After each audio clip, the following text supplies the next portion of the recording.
2,50 มพี่น้องเอ้ยสีญัวเนาะโดยตัดสีญัว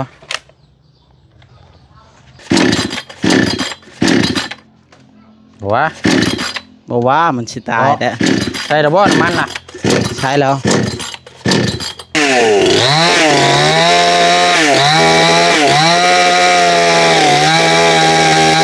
ใช้สังกะสีบ่ได้ขึ้นมานี่แล้วเนาะว่าเขาใส่อันนาขาวนี่ละ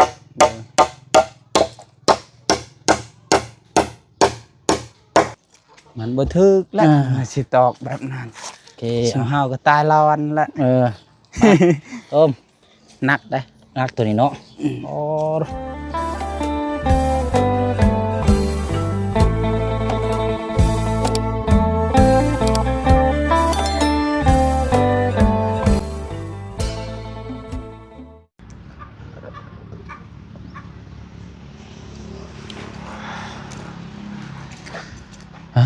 เนาะอันนี้เพิ่นห้องสีแดงเลือดหมูพี่น้องเนาะหรือว่าสีแดงซ้ำบ่เนาะสีนี้คนละสีด้วยแหละนี่พี่น้องเนาะสีตัวนี้ก็สิเป็นอีกเดี๋ยวนึงฝั่งนี้ก็อีกสีนึงเนาะพี่น้องเนาะโอ้มังหุงเนาะลกแท้นี่เนาะโอ้พอได้ต่ำพอได้อยู่ได้กินอยู่ได้นี่เนาะเบิ่งนี่พี่น้องเอ้ยทั้งนี้ก็แต่บ่มากคือบ่มีแต่เครืออันนี้เนาะ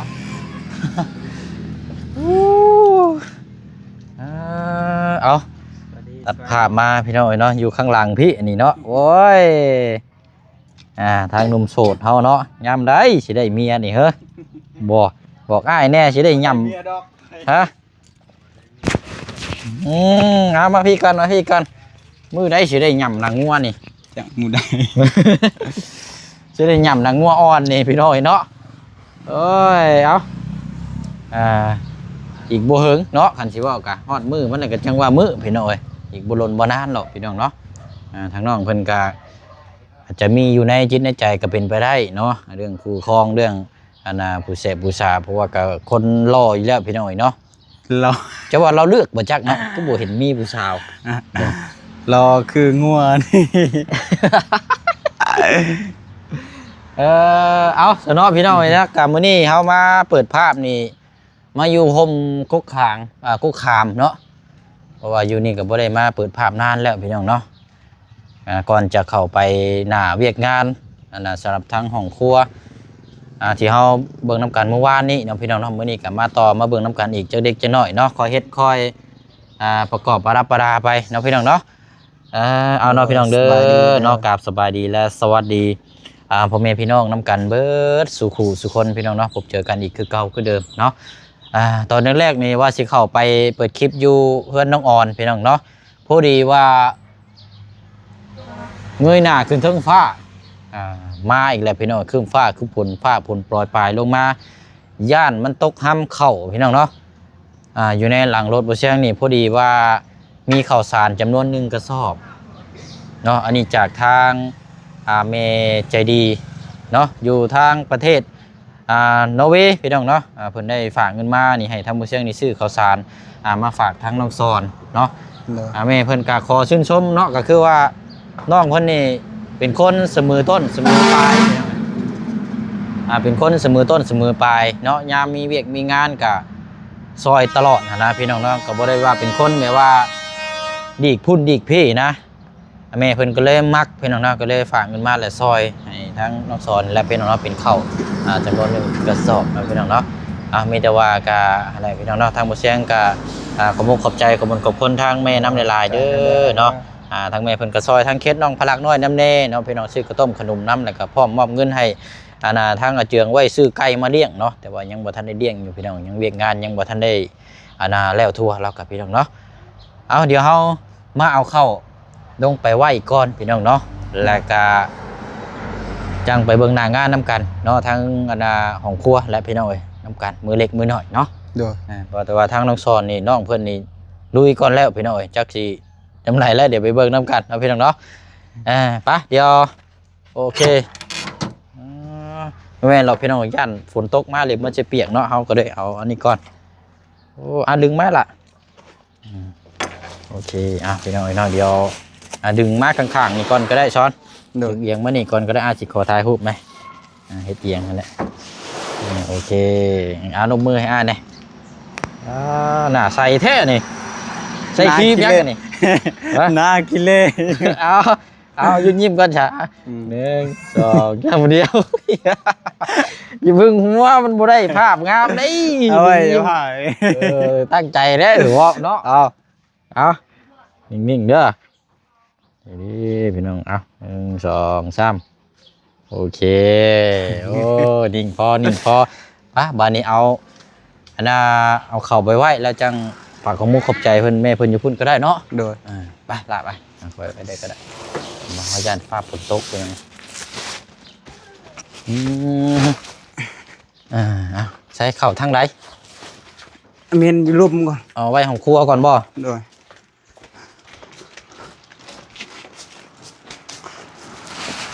สิได้บ่ เอานี่ละเอาไว้ของครัวนี่ก่อนก็ได้ โดย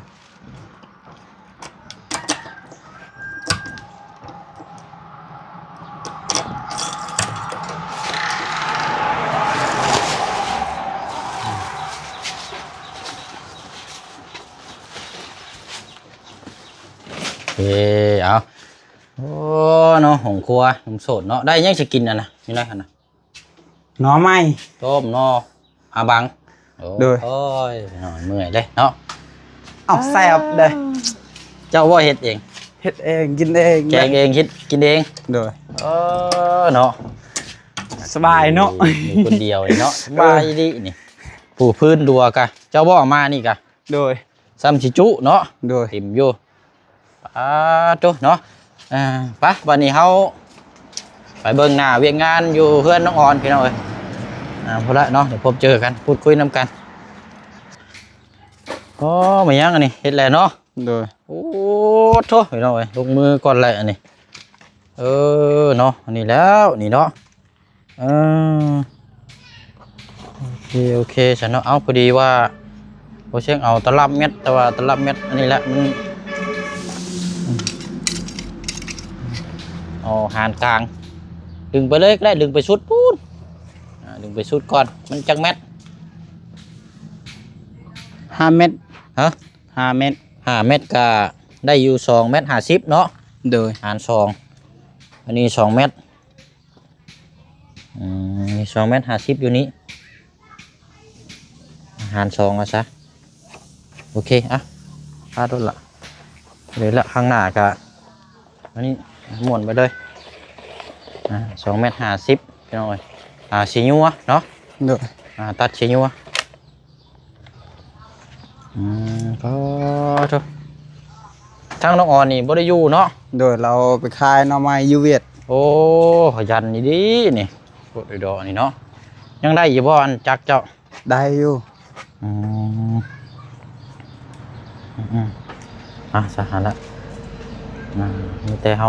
ตัดออกเนาะ โดย ไปตัดออกแล้วก็จังตีแบบ โดย ประมาณนั้นแหละพี่น้อยตีแบบ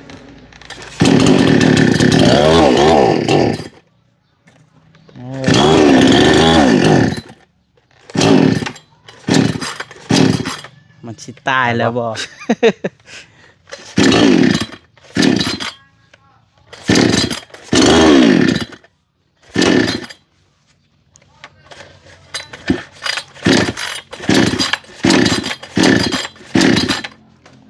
ว่า บ่ว่ามันสิตายแต่ ใส่ระเบิดน้ำมันน่ะ ใช้แล้ว แค่น้ำมันมาจับเอาน้ำฉีก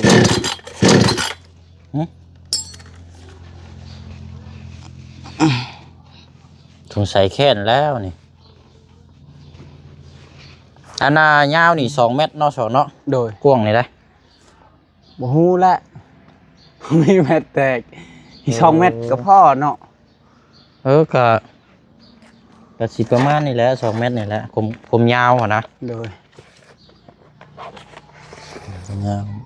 เม็ดนั่นบ่มีพี่น้องมาจับเบิ่งอยู่ฮะเพราะว่าเฮาสิได้ตัดไม้ถึกเด้ โดย ใช้ฮอดจับชนมันน่ะบ่ โดย อันน่ะเม็ด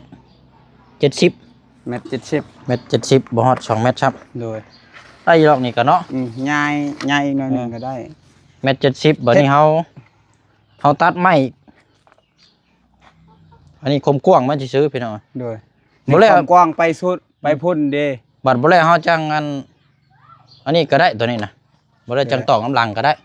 โดย ไปเสร็จจักเจ้านี่ได้ ได้อยู่บ่ตัดก่อน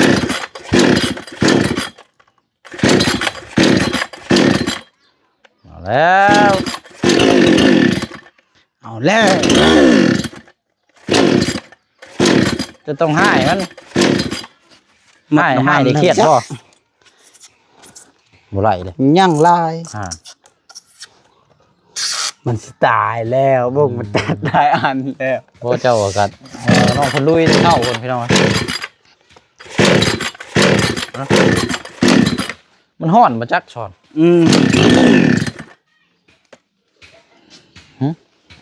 น้ำมันมัน เป็นไงเด้อโอ้มันคล้ายๆน้ำมันบ่ลงเนาะ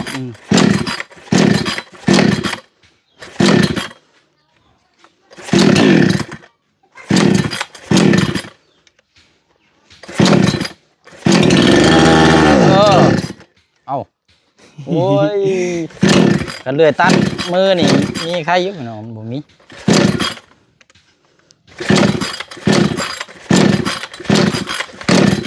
โอ้ย แต่เก่าก็ยากบ่ใช่บ่ บ่ได้ยาก เอ้าโอ้ยก็น่ามาบ่คือติดคือยากได้ซะ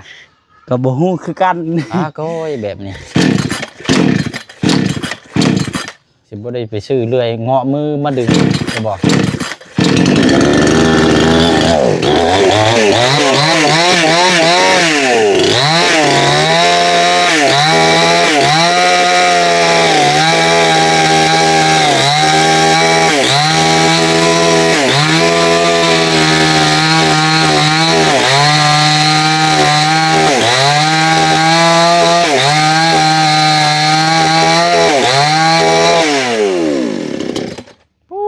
เสียงมาช่างหลังแท้นี่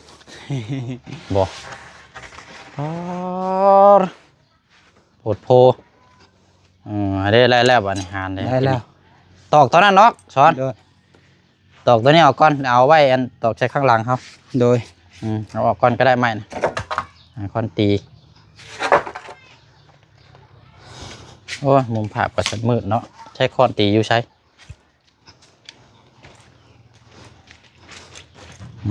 อ่ะ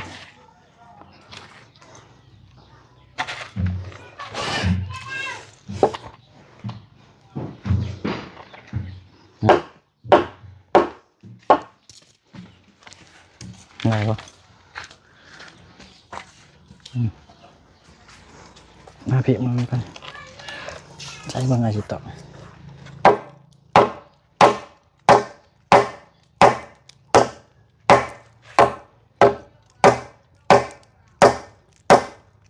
ดึงไว้อีกนะมันติดขอนมั้ยอ่ะโดยบ้านก่อนก็ได้บ้านเอาตัวนี้ใช้เฮาบ้านโดย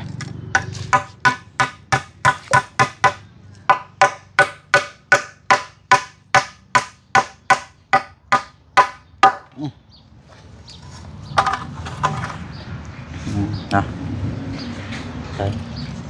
เชียนอยู่เห็ดให้มันตรงอยู่อันนี้นี่เนาะเห็ดให้มันขามันอันนั้นนะช็อตขาตัวใดขาในเวให้มันตรงๆนะเวมันตรงไงจังนะเยิ้มตอกเลยมันบ่ได้เอียงบ่เสามันล่มบ่ใช่หาเบิ่งอยู่หามันยาวเท่าไรนี่นะตัวใดเสานี่ตัวนี้เท่าไรวะห้องมันนี่นะบ่ถือแล้วบ่เจ้าชุกมาพี่อีกอยู่ชุกตัวใดชุกตัวนี้ขึ้นมาพี่ขึ้นมานี่ชุกขึ้นมาอีกให้มันนอนแบบให้มันแบบนี่นะ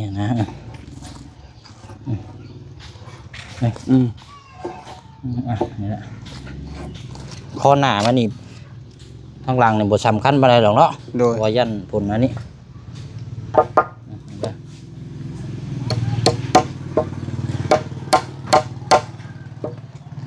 ตอกไปอยู่นี่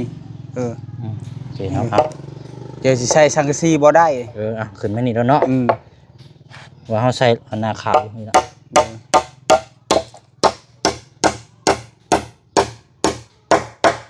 เดี๋ยวค่อยตอกมาพี่บัดนี่เสียนตัวนี้ก่อนครับ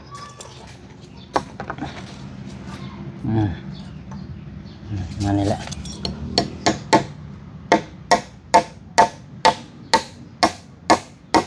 โอ้คอดในตีครับเนาะ โดย โอ้ตัวมาโจมพี่บัดนะตัวนี้พี่น้องเลยเพิ่งมุมภาพก่อน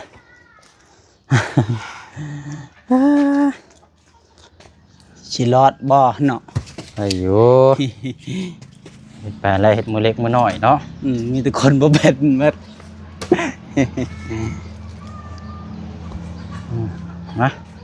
มาโจมเอาตัวใดก่อนตัวใดข้างหน้าตัวใดข้างหลังตัวนี้หน้าหรือเปล่าเนาะ โดย เพราะข้างหลังนี่มันยาวเอาข้างหลังเอาตัวนี้ขึ้นไปพี่เนาะ โดย เพราะว่าหน้ายาวเลยเนาะ โดย มา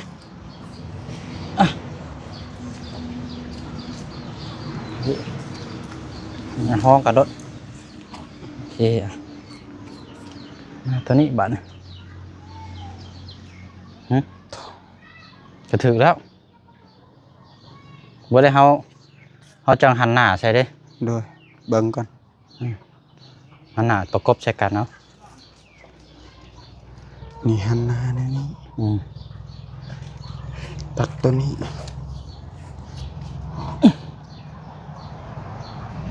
ก็มาไปใช่ โดย บากซี่ก็ได้อยู่แล้วจับลายนี่แหละมันจังตรง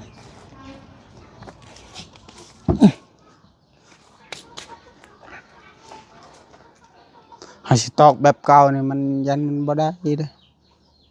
บ่เขาก็ต้องเขาตอกตัวนี้เขาตอกข้างเดียวกันแล้วแต่ว่าเขากับวัดเวลาเขาเอานั่นน่ะเขาอันนี้ มันบ่ถือได้ทางเดียวกัน เพราะว่า มันย่อมีแต่ครั้งเดียวมันเลยได้มันไปครั้งนี้กับครั้งพุ่นมัน มันจะไปข้างเดียวกันได้ติ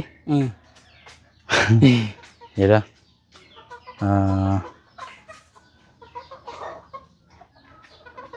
โอเคหูแล้วเอาตัวนี้มาฟังนี้ โดย เนาะมา โดย ตามตัวนี้มาฟังนี้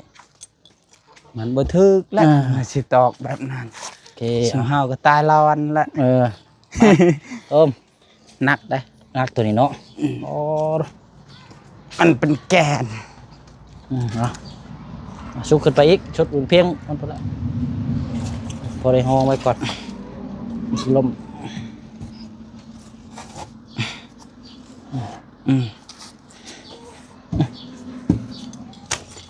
หาแนวค้ำไว้เนี่ย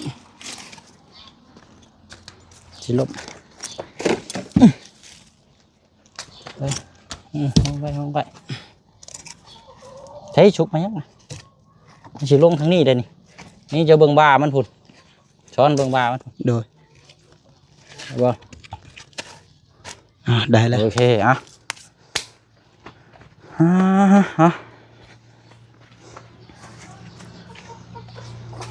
จับใช่บาทนี่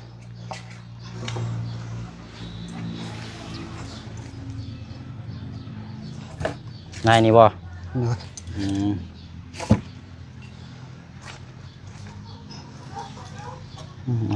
ดึงไปยาว หอยสิเฮ็ดแนวได้อีกบัดนี้ ๆดึงกันไปพูดยาวๆไปอีก ทางนี้นี่ฮะบ่ เอาลายนอนสิรถนั่นแหละ ฮะ จะง่ายเอาลายนอนรถ หลายนอนรถบ่ เอาลายนอนนั่นละตอกใช้ก็ได้อยู่แล้วบ่วางใช้กับกันรถเลยวางใช้มันคือรถกินนี่ได้เจ้าบุพริกกะยาให้มันเปลี่ยนลายนี่รถมาโจ หลายแต่ได้เดี๋ยว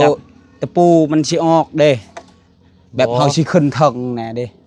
เวลาเฮาขึ้นนะ บ่ยากอันหาแนวห้องก็ได้ โดย ได้อยู่แล้วนี่ นี่เลย นี่หันไปใช่แหละมันตอกจังง่ายนี่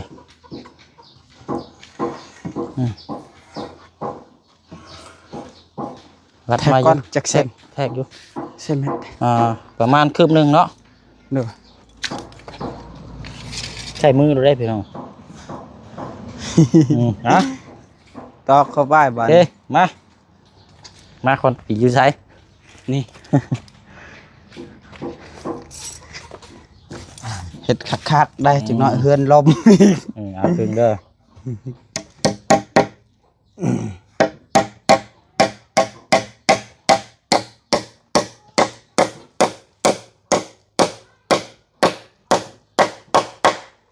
เดี๋ยวจังต่ออีก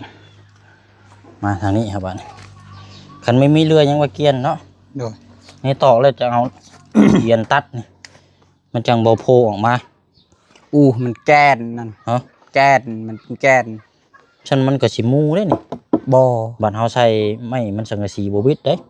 เฮาตัดใช้จักรอีกจังหน่อย ตัดเกียนเอาบ่ โดย อ๋อโอเคต่อได้ โดย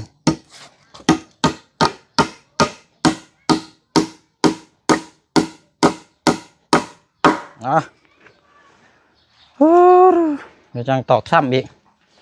ได้แล้วบ้านี้มีแต่คุมมาแล้วเนาะ โดย ต้องคุดคุม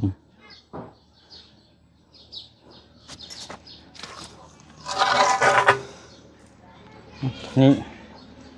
ตอกไว้โจม โดย เอาตะปูมาตอกรถช็อตปัดมาแล้วบ่ต้องตอกจำเด้อตัวนี้เด้อ โดย ตอกกาพอเขาโจมได้นี่ โดย เอาเลยโอเคเวลาเขาจังต่อเอา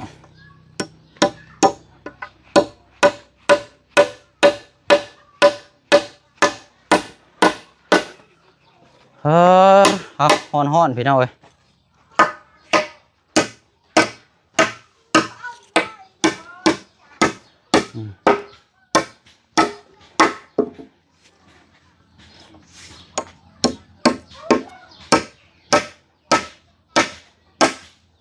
พอแล้วพ่อบ่จอกจำไปจ้ะโอเคอันบัดนี้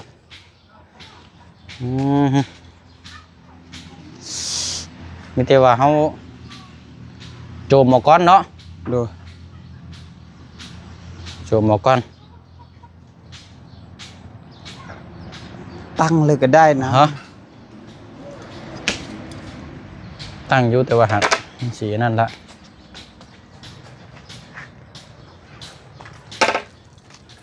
อย่าเพิ่งได้อย่าเพิ่งจับช่วยกันก่อนพวกอันนี้ก็มันตายแล้วนี่บ่ตัดของรถไปจับเสานั่นเจ้า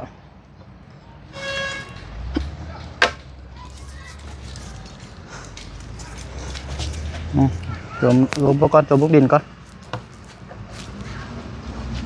เอาอิงก่อนซ้อนอิงนี่ก่อน โดย เคลียร์เสาในได้นี่คุมมันยังบ่แล้วอีกโอ้ยเสียมก็ไรซะเห็ดช้างได้นี่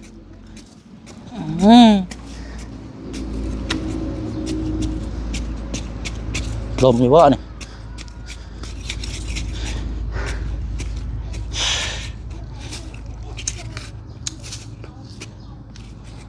พังพ่อข้าวก่อนบ่แล้วยังคิดเทปูนถมมันอยู่ โดย แน่นอยู่ละสูงเกือบได้นี่เนาะหาเสียมแล้วสอนมาคนใหม่ไปนี่บ่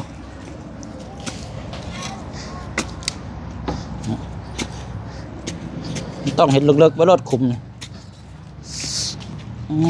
โอ้ยหมดกัดคุยคอย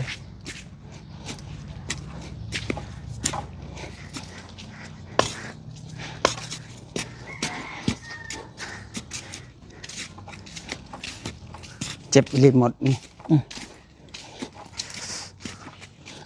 มีเสียมนั่นแหละสูงเถอะบ่เบิ่งฮะ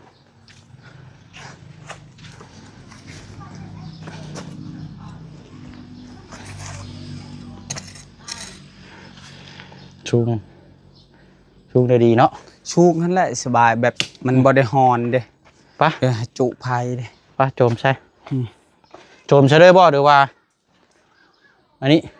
บ่ได้ตัวนี้ได้โจมใส่ได้มันของตัวนี้เนาะ โดย อันนี้เขาตั้งไว้นี่ก่อนเนาะ โดย มันพิษเบิ่งถึกเลย อันนี้ข้างไว้นี่ก่อนก็ได้ โดยมื้อนี้ขุดคุมก้อนมันบ่แล้วดอกอื่นได้ใช้ ฉันกา ตัวใช้แล้วมื้อนี้ก็ยอม เอาจังซี่ก็ได้ใช่มายืนนี่ก่อน โดย เพราะว่าอ้ายก็มีเบียกไปต่ออีกอยู่เนาะ โดย เอาจังซี่ก็ได้บ่เฝ้าเฮ็ดก็ย่าเด้อ โดย ย้ายมาแล้วจังเฮ็ดก็ได้ยันว่ามันสิเมื่อย โดย อันน่ะมือน่าสิสังกะสีนี่ประมาณ8ฟุตนี่แหละพี่น้อง โดย ประมาณจัก3หรือ4แผ่นพอดีแล้วอันน่ะมีแต่อันนี้ครึ่งไว้ดีก่อนห้ามเด็กน้อยเนาะ โดย หาเสียมดีๆมาขุดก่อนบัดนี้ โดยยังสุขุดคุม เพราะว่าคุมมันยังบ่ทันแล้วพี่น้องเนาะดื่มไป คุมไม้ห้องนะดูสิย่อขึ้นเลยมัน เนาะ บ่ได้ ดื่มไปเด้นี่โอเคจะเอาช้อนเอานั่งลงนี่ก่อนกันแล้วล่ะ โดย เดี๋ยวเพราะว่านี่แหละพี่น้อยเราจะมีก่อนสามมื้อนี้เนาะเฮ็ดมือเล็กมือน้อยแหละพี่น้องเนาะว่าเฮาก็หลายหม่องหลายบอนโอเคเนาะ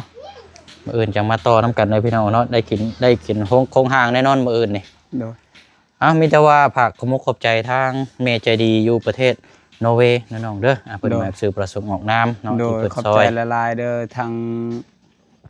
แม่ใจดีต่างประเทศ โดย ขอให้อยู่ดีมีแรงขอให้สุขกายสบายใจเด้อขอให้อยู่เย็นเป็นสุข โดย ขอให้อยู่ดีมีแรงเด้อขอให้เฮ็ดเวียกการงานขอให้เจริญเด้อขอให้แม่มีความสุขตลอดไปเด้อสาธุ เอาละพี่น้องเนาะก็รับข้าวสาร1กระสอบทางน้องสอดเนาะจากทางเมใจดีอยู่ประเทศนอร์เวย์เนาะเพิ่นพยายามซื้อประสงค์ออกน้ำเนาะเอาตัวนี้มื้ออื่นจังมาติดตามนํกันเด้อพี่น้องเด้อเนาะเพราะว่าเฮาเสียมมันก็ขุดบ่ได้พี่น้องเลยต้องไปซื้อเสียมมาแล้วก็จังอันนี้แหละพี่น้อยเนาะคอยเฮ็ดไปเนาะไปหาอาบน้ำมันไหมน้องเด้อ โดย มื้ออื่นจังว่ากันเนาะ โดย สบายดีเนาะ สบายดีเด้อ โอเคเอาพี่น้องเนาะมีแต่ว่าตามนั้นแหละมื้ออื่นจังมาติดตามบ่นํกันอีกมื้อเล็กมื้อน้อยบ๊ายบายเลยพี่น้องเด้อเนาะสุขทางกายสบายทางใจทั้งผู้ให้ทั้งผู้รับทั้งผู้เบิ่งผู้แย่งนำการเบิดสุขุสุคนเนาะสบายดี